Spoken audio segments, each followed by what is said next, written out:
everyone, this is your host Prasha and welcome to her STEM Stories episode number 51. Thank you so much for receiving our new rebranding with so much love and such a great response. We are very excited to start this journey with our brand new team. If you would like to donate to our cause, please use the link in the episode notes where you can go and donate as little as $1 to our mission of closing the voice gap in STEM fields. We want to share more stories, and so our new motto is collecting stories, connecting people, and we are so excited to have you on this journey with us. Today's episode is very special because I'm an immigrant and I moved to the U.S. About 7 years ago, and it has been an incredible ride, but it comes with a lot of complications, and I can only imagine what kind of complications would come with being an entrepreneur in the U.S. So Arjita's story today is all about how she overcame those challenges and how she emerged as a winner. So keep listening. Welcome to Her STEM Story, a podcast about real women with extraordinary science, technology, engineering, and mathematics stories. In this show, we'll talk to some absolutely inspiring women and highlight some women-led organizations in the fields of science, technology, engineering, and mathematics. We'll learn more about their work, their struggles, and how they think we can close the gender gap in STEM professions. Keep listening to get inspired.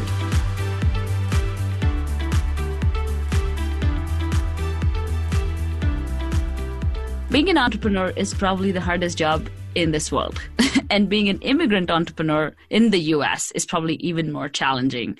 Our guest today, Arjita Sethi, graduated with a degree in physical therapy from India and moved to the US to embark on a mind-blowing journey.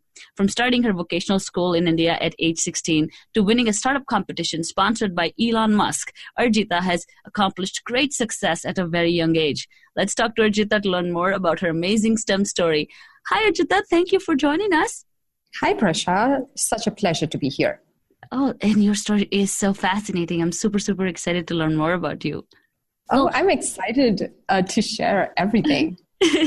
So tell us about Da Vinci Club AR, your educational startup. Yeah, so what I'm doing right now, Prasha, is actually, I think it's literally the research of my entire startup life that has led me to where I am today. I've been into education almost all my startup life, and while we were building my next startup, we did not think of the name. We started thinking about, can we build a solution that can reach any child anywhere in the world? And the moment you think that, the first thing you think is, oh, so you're talking about the kids who are not getting quality education, the kids at the bottom of the pyramid, the kids who don't have access. Mm-hmm. But in my mind, when I say creating a holistic education platform for kids, it means creating something even for kids who are getting the best of the resources, but still not getting quality education. What I mean by that is, as a teacher, I was a teacher and I still am a teacher, and I've been a teacher for almost, I would say, 12 years now. And every time I use technology in the classroom, it would break my heart because kids would not move. They would get disconnected from the real world. They would be just concentrated on this screen. You know, the addiction is terrifying, especially when you see a 5-year-old kid constantly looking at YouTube Kids and Netflix Kids and not thinking about anything else.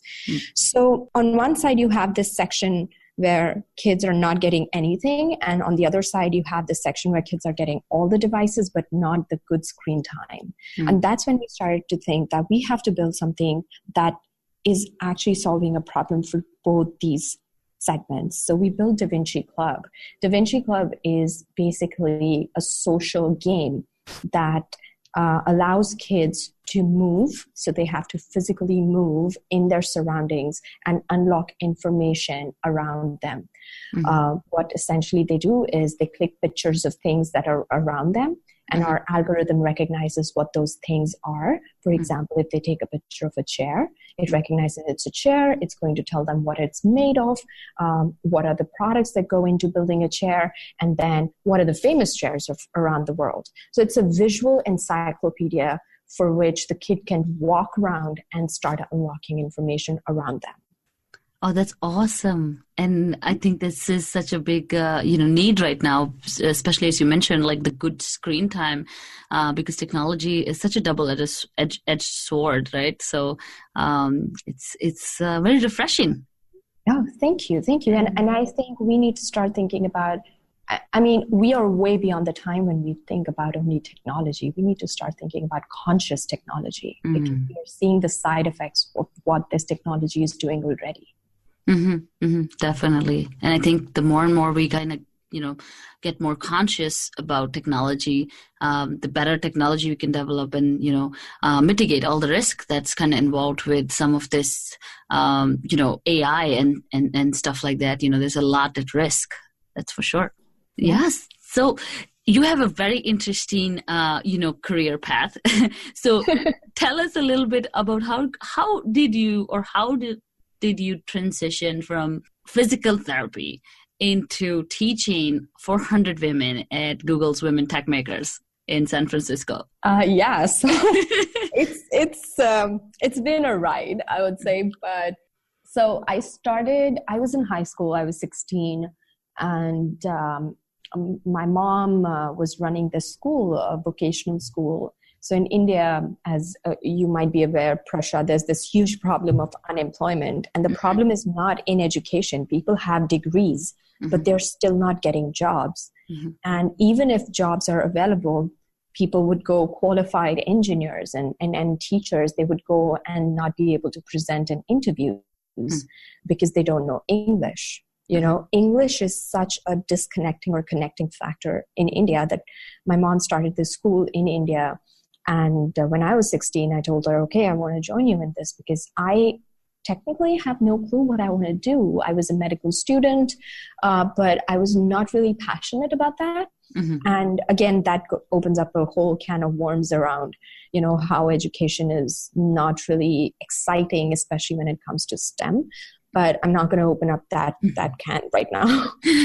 I'll stick to my story. And I was really, really dispassionate. I was not thinking about pursuing medical anymore.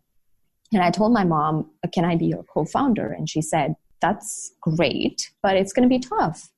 And I was ready for that challenge. So I joined her as a co-founder when I was 16. And after school, on weekends, on my holidays, instead of partying and going out, I would be with her and run her business with her. And we would run this school where we would train about 10,000 people in English language skills. Wow. And there would be kids from the age of 5 till adults to the age of 65. We would train Indian Army soldiers going for peacekeeping missions, United Nations peacekeeping missions around the world in just communication languages and single moms and youth who's not getting jobs. And all these people at a very, very highly subsidized rate so that they could get jobs. And while doing that, again, in India, you have to go to college. And I chose to do physical therapy because I thought it was an exciting field. It was related to sports. It was related to a little bit about paramedicine. So it was a more exciting field than, just being just joining a medical field. So I thought I'll start with physical therapy. But very soon I realized physical therapy in India is a field that is only available to the elite of the elitist. It is not for the masses. It is not something that improves lives for almost everyone in the country. And that is when I got this itch that, no, I wouldn't be doing well here because I wouldn't be able to make an impact. And that's when I made that transition that I'm going to join my mom full-time, and I became a full-time co-founder while finishing my physical therapy as well. And I realized that it's better to be a passionate teacher and an entrepreneur than being an unpassionate physical therapist. And that teaching kind of led you into kind of moving to the US and working with Google for a while. Yeah. So I was running I ran that school for 7 years before running into this whole issue of, I can only reach 10,000 people because it's a brick and mortar system. You cannot reach a lot of people. So the only way to scale was use technology. And I wasn't a coder. I am not an engineer. And I thought, how would I do this? And around this time, I started speaking to a guy in San Francisco, and he was working at Zynga. He was making games. He did computer science, and he built poker. I mean, he was working on poker and Farmville, and he contacted me on Facebook that, hey, we went to the same high school 2 years apart, but we never met. I see your pictures on Facebook of running the school. My passion is education. Can I help you? And we kind of started chatting on and brainstorming on how we both could work together. 3 months chatting on Facebook and, FaceTiming. We fell in love over our passions. I got married within 6 months and moved to San Francisco to start this company together. Oh, that's incredible. That's such a lovely story. Thank you. But there is, Go ahead. Sorry. But there is this glitch. We did not realize that we are immigrants. We did not start a company here. Yes. And we're going to spend some time talking about that as well. But before that, you also featured on Band Baja Bride. Oh my God. Yeah. That is so huge for me. Okay. If people don't know, it's a bridal show on Indian television, and I grew up watching it like crazy. I loved every episode. I'm sure I watched your episode too. And it's just awesome. It's like, say yes to the dress for her. Right? So, I know. Thank you so much. Yeah, and you guys are absolutely drop-dead gorgeous couple. Like, oh my God. Thank you so much. Thank you. So, and it's super, super interesting to know how you guys met. So this is super cool. So also another thing in your story that resonates with me is the UN peacekeeping mission that you mentioned. My father served on 2 of those. He was in Cambodia for a year and a half in 92, and then he went to Kosovo, and he served there for a year and a half in Northern Europe. So that was that's another connection. That is incredible. Yeah, Cambodia was a tough one because there was actually Khmer Rouge were just leaving the terrorists, and so that was a little bit of like coming out of the war zone, like the civil unrest, and then he actually was at the polling station where they conducted the very first election after the unrest. So yeah, that is so incredible. Wow. I know. So that's a little bit of my story in there. But oh my God, thank you for sharing. That is so inspiring, and the whole fact that how we both are connected, that's very special. Yes, and you're from Delhi, right? I'm from Delhi, yes. Yes, perfect. Me too. I spent a lot of time in Delhi. Yeah, and grew up there like till my 8th grade, 9th grade, then moved to Jaipur, and then moved everywhere in India before coming to the US and getting to that point of moving to US. And I have pivoted in life just because of immigration. So I know what immigration can do. So immigration actually hits home for me. Oh my God, yeah. And I know how tough it is. So I really want to know, how is it maneuvering the whole startup space being an immigrant? I mean, there are 2 ways to look at it. It has certainly slowed me down. I mean, I got my green card approved last year, and after 4 years in the country, I could finally work full-time on my startup, and my co-founder, my husband, could work full-time on our startup. It has certainly made things slow, but there's this silver lining, Prasha, and the more I think about it, I think if this immigration issue wouldn't have been there, I wouldn't have actually worked with women tech makers. I wouldn't have actually been on the board of NASDAQ Entrepreneurial Center. I wouldn't have actually made my network of support of this tribe. I wouldn't have gone to Nigeria to train 250 women by Google and women tech makers, which was incredible. Wow. I mean, I think that's a very big part of my story, and that has made me the entrepreneur that I am today. is this struggle. And I wouldn't trade anything for it. It has been really tough. But the whole idea that I got approved for the green card is I got into that alien of extraordinary ability because of all this work that I had done in 4 years and because of the startups I had started in India. So I think this hard work really paid off, and being an immigrant really worked in our favor there. But yes, it did slow us down. I sometimes think if we did not have to wait, like Anshul actually waited for 10 years for his green card. I just waited for 4. So for him, it's been even a longer struggle. And if we would have just had that freedom of starting right the day when we planned, how much we would have achieved till now. You know, that there's always these two paths. Okay, great, we've built this story, but what if we had that time? So those are the two ways I look at it. Yeah, and I think it's people don't realize. I think as you said, the perfect language to describe it. I think there's just two ways for it, but at the same time, people don't realize how much perseverance goes into just immigration process itself. I don't even want to talk about like how much perseverance goes into just living a normal life while going through immigration, but just the paperwork itself can bring you down, and people who stick with it are really very gritty, and it's just a world that you can't explain a non-immigrant. I can't even explain it to my husband, and sometimes he looks at me and goes like, why are you doing this? And I said, sometimes I'm like, only if I liked India, I would just go back.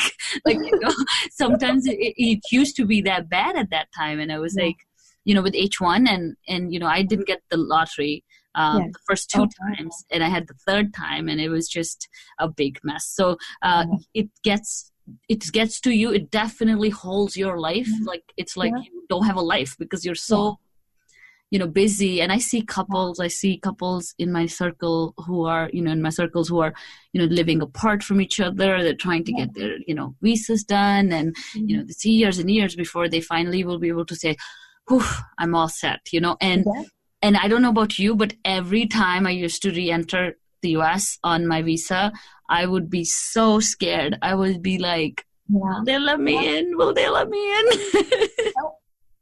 I completely... I think I am completely your partner in that anxiety.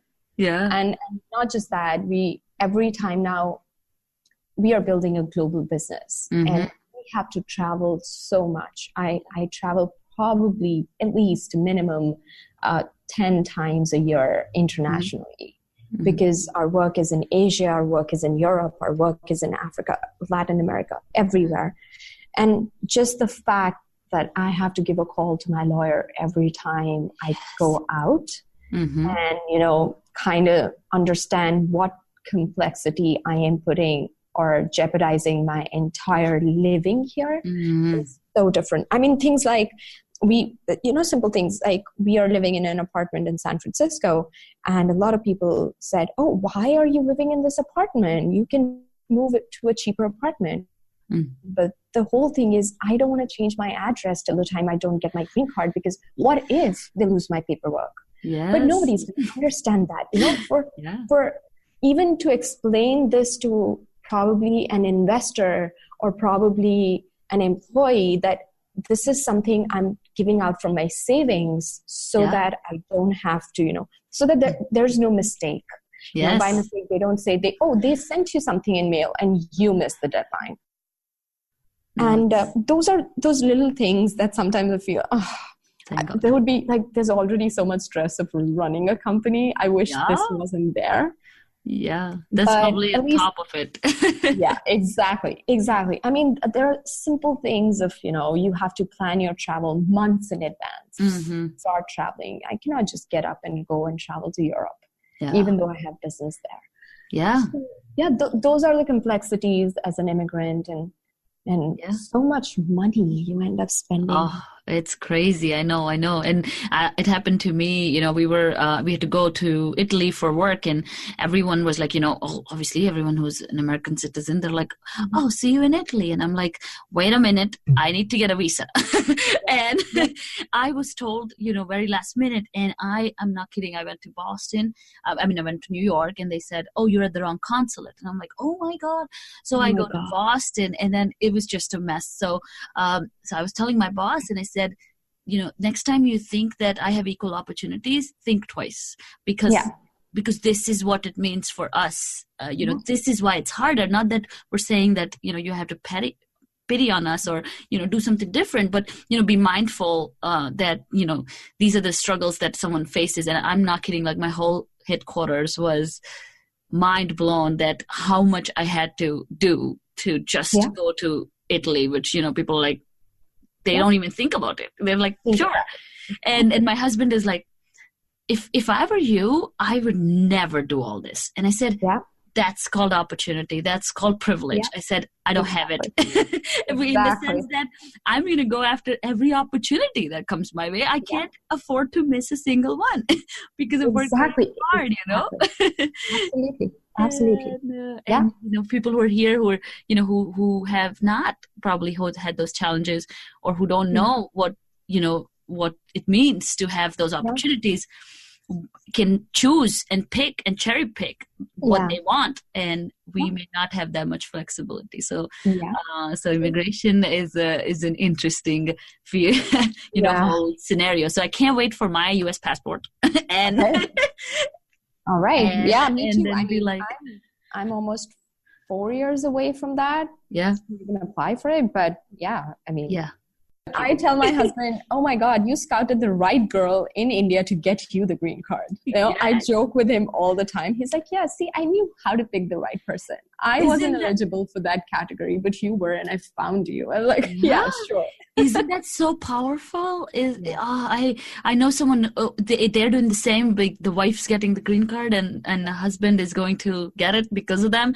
And I'm like, oh my God, that's so empowering. Like, you wouldn't hear those stories, even if a few years ago. So, women are... A few years ago, even now, like Prasha, when it was actually Anshul, my partner, who said, okay, Arjita has a profile and she should go for the green card and she will be able to get it. And the first question that our lawyer asked was, is it okay if I apply for your wife, not for you? And, we both were baffled. Why did the lawyer ask us that? And she said, because most of the times it happens that even if the wife's eligible, the husbands just say no. And that was, you see subtle hints of patriarchy and everything here. And it was very surprising. Like, it was most surprising for Anshul. He was like, who are these foolish men who would say no to a green card because of this? But when the lawyer said that this really happens, and you people are very, very rare case that you've said yes, it was really shocking for us. Yeah, it's sad. And I think, it's a partnership. I mean, marriage is a partnership. And, if there's no equality in a marriage, that's the reason there's no equality in the world. Absolutely. So this is such a great story. I'm having so much fun. So just to shift gears a little bit, you do so much good work, and you're so inspiring across your social media and, all the stuff that you share. And I know you participate in a lot of outreach efforts, as well as, you kind of are also very prominent in the Silicon Valley circles, where you're promoting, not just your product, but also women and equality in general. What would be your advice to a young girl who maybe thinks and dreams about being an entrepreneur? What would be your advice to her? My advice would be first of all, at a very basic level, at a Google search level, I would say, is look for entrepreneurs who've done something similar and who look like you or talk like you, or resonate with their story a lot. So just a simple Google search.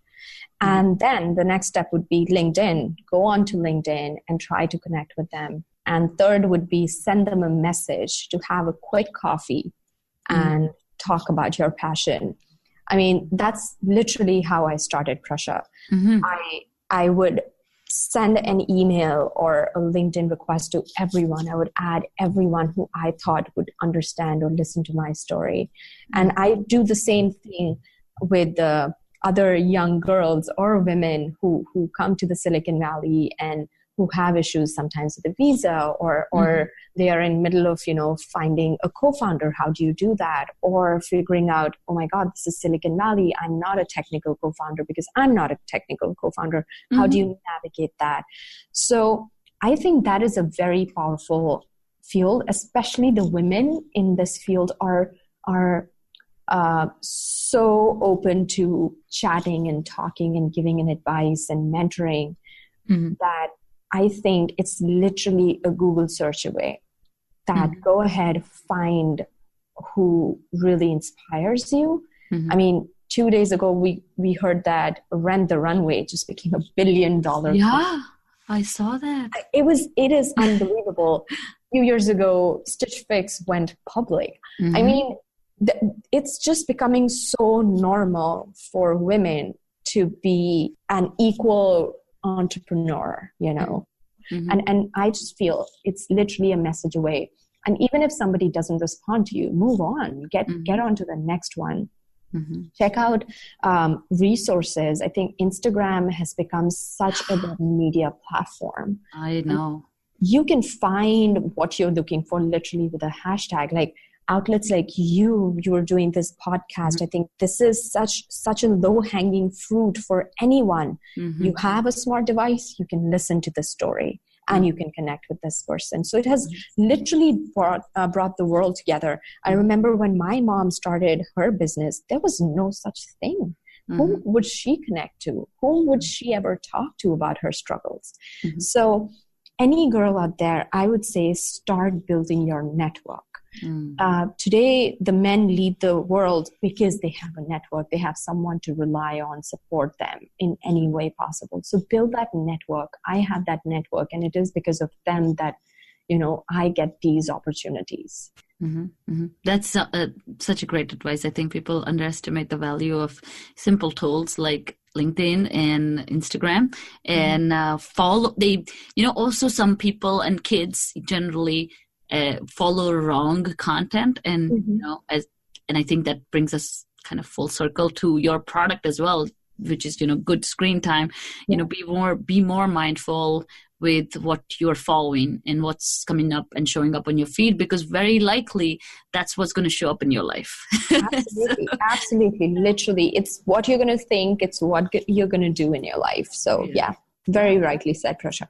That's incredible. No, seriously, LinkedIn is something that, again, I feel like I was at an event yesterday and I was telling people about LinkedIn, and I said, how many people have a LinkedIn? And people raised their hands and said, when was the last time you logged in? And some people are like, I just log in when I'm looking for jobs. And I'm like, oh, wow, that's the problem. Like, it's a great, great platform. And I've seen, a lot of connections I've made is through LinkedIn, and, just like even yourself through like Instagram, and the community is just fantastic and very, very helping. So and anyone who's listening should send you a message if they want to be in tech. Absolutely. And the next platform I would really say and focus on is Twitter. I mean, Twitter is one place where you see two spectrum of people. You see the most intelligent and the most stupid people at the same platform. But again, like you said, you can choose your content. That freedom of choosing what you want to see and what your feed should be is so powerful. And Twitter is a great place, especially for me to follow my role models, the investors I really like, some of the trailblazers within the industry, and just seeing what trends are happening in my industry. Definitely. So Twitter and Twitter is an intelligent social media. I feel like, as you said, it has two very opposite faces, but at the same time, it makes you think because you only have 140 characters and you're like, let me choose my words very wisely. Absolutely. And a person who can write intelligently is someone I would really want to be associated with, because that person really thinks. Definitely. That's awesome. And, everything we've done with the show is only because of the social media, and I'm still recording from my closet, and things haven't changed much. But at the same time, I've been able to interview 80-something women, and Wow. I've grown so much. I can't believe it. It's like I do it just for myself. I'm very selfish. I'm doing it because I learned so much. I really don't even look at downloads anymore because it doesn't matter. Yeah. And that is amazing. So just these amazing 80 people whom you've interviewed, imagine if these young girls and women can just listen to them, how much of knowledge of content and data bank that you've created. Mm-hmm. Mm-hmm. Yeah, that's incredible, Prasha. That's really awesome. Thank you very much. And again, thank you for being such a huge part of, this community that I follow on Instagram. I think you're one of the influencers that I follow. and I don't call myself that. I'm definitely, I'm sure that, you're a role model for everyone. But, I also want to see how we can help you, which means how can our listeners support your startup and your outreach work? Oh, thank you. That is a really, really a great giveaway for me. And I would say, first of all, if you're listening and if you like my story, please go ahead and follow Da Vinci Club. Mm-hmm. That is what I'm building. That is what I have started, and I'm trying to reach out. The second thing is, if you know any kids or if you know any parents whose kids need this, please contact me, and I'm happy to give them a trial and a deal and a discounted rate so that they get access to this. I would love to share it with them. Mm-hmm. And thirdly, if you would like to try out the product to see what we've built, happy to chat with you. I would love to offer that to all the listeners and all your following, Prasha, that if anyone needs any help, I basically have this ideology of I am traveling this journey of idealism. I mean, from idealism to realism to startup. Mm-hmm. So I think I can share a little bit about that. So would love to offer that in return as well. Mm-hmm. Awesome. That's wonderful. And we'll share all the links in the episode notes so people can connect with you and follow you and, get to be a part of your product. And I think it's going to be phenomenal. Thank you so much. Yes, so we need, as I said, it's the need of the hour, and at the same time, I think just the passion that I can sense from your voice. I have not stopped smiling this whole time. Like my face is gonna hurt after this, but that's only because there's so much, you exude so much positivity and just so much energy that you really care about everything that you're a part of, which is so hard to find. Thank you. Those words mean so much, Prasha. Thank you so much. And thank you so much for your incredible work. You have no idea. If I had these resources 5 years ago when I moved here, it would have been a different world for me to navigate. So I am really thankful for you to start something like this. So, thank you so much. You're so generous. So before we let you go, and we can do this mutual admiration all day and still keep doing it. But before we let you go, I really want to know, what's your favorite book? So I am kind of crazy about books because I think everything that I am today is because of books. I got glasses when I was in 10th grade because my mom and dad would shut down the lights and I would read, under the crevices of the door where the light would enter, just so that I could finish that book, and whole night I would be reading. So I'm that crazy about the book. Mm-hmm. My all-time favorite book is Harry Potter. And oh my God. I see myself as Harry Potter. I know a lot of people say, as a woman, they say, I see myself as Hermione, but I think I see myself as Harry Potter who was in a difficult situation, but navigated it through and kind of brought a team together to work on a mission. Mm-hmm. So I see myself as that. But I would say my current favorite book is Educated by Tara Westover. Oh, I love that book. I read it just a few months ago. Yeah. I could not put it down. It was so phenomenal. It's a phenomenal book. I mean, amazing.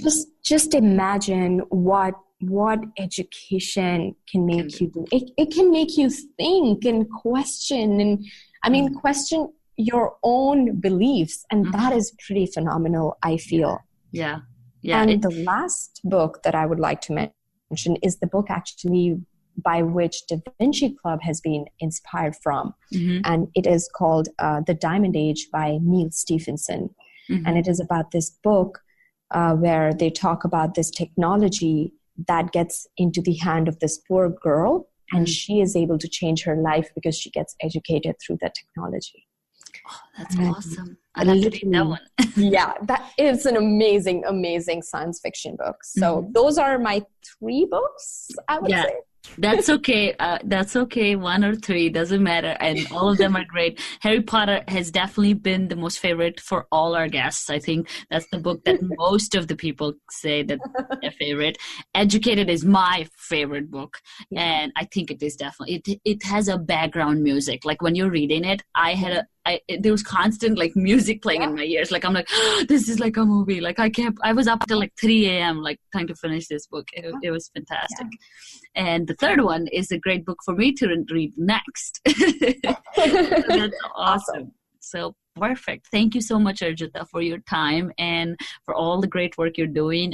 We'll keep following you on social media, and we hope to collaborate more with you in the future. Awesome. I look forward to that, Prasha, and thank you for And that was Arjita me. Sethi with her incredible STEM story. Please use the links in the episode notes to follow Arjita and her amazing work. Next week, join us to listen to another incredible entrepreneurial story by Bu, who is the founder of Emersui Clothing. She is creating stylish protective gear for women in STEM, and this episode is everything. So make sure you tune in next week. Thank you so much for listening. Bye.